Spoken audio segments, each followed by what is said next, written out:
some Pikmin.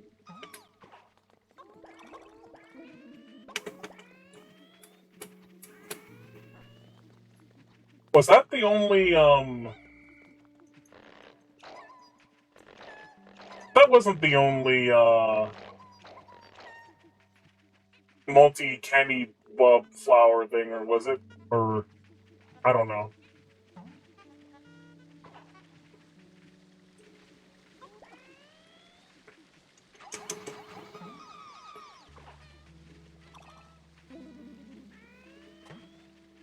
Regardless, these guys are getting turned into Pikmin.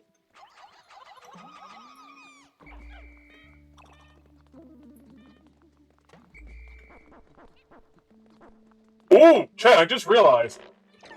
I had over 40 Pikmin, outside before I went into the cave with 50. We're gonna leave with 72 Pikmin. What does the game do whenever you leave a cave with more Pikmin than you'll have outside that exceeds 100? I'm just curious.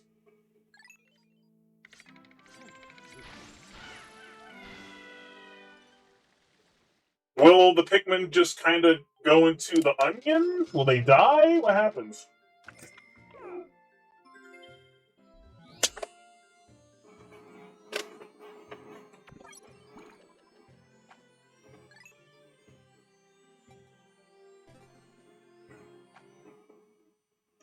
Wistful Wild.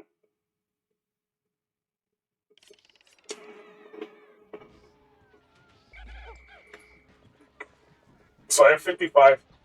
Wait. Wait! Wait, what happened to them? Did they die? Did they... What happened to my... I had some yellows, right? Or did I not have yellows? What happened there?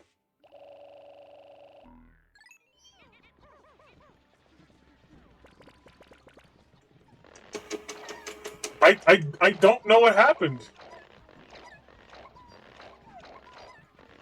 They didn't... Did they... Did I keep them? Because the game seemed to prioritize the Pikmin that were in the ground. They still stayed outside. They didn't die, did they?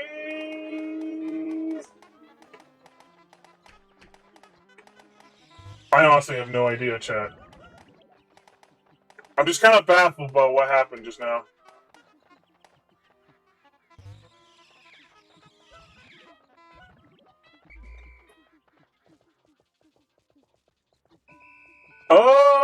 You know what? Let's end the day. There's nothing else to do. And we essentially accomplished what we need to do. We got the last piece in the cave. And we got the last piece out on the Wistful Wilds. Yeah. So go to Sunset. We actually did pretty good today.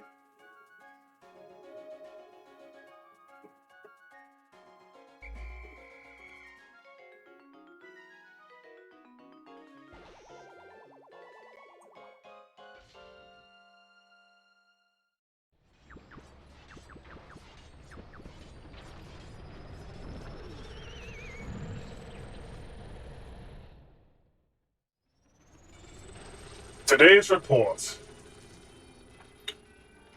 How much Pikmin did we gain? That's what I want to know.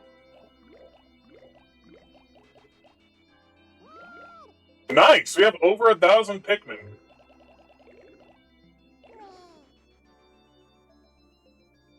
$214 died so far. I'm kind of embarrassed by that, because I believe I said, like, early on, like, a couple of streams ago, that I could definitely beat the game with, like, less than 100 Pikmin dying, and I'm already twice that. So, yeah. Anyway. Papa, I'm going to prep school! Mama said that if I don't study hard, I can't become a proper lady. Did I write a nice proper mail? Do tell, Papa.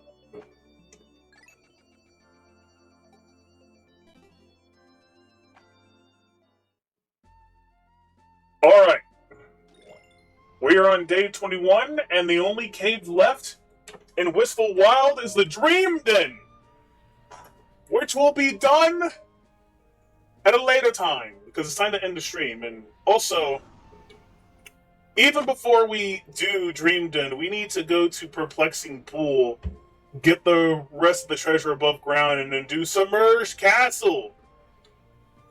Which Submerged Castle is going to be the very first thing we do.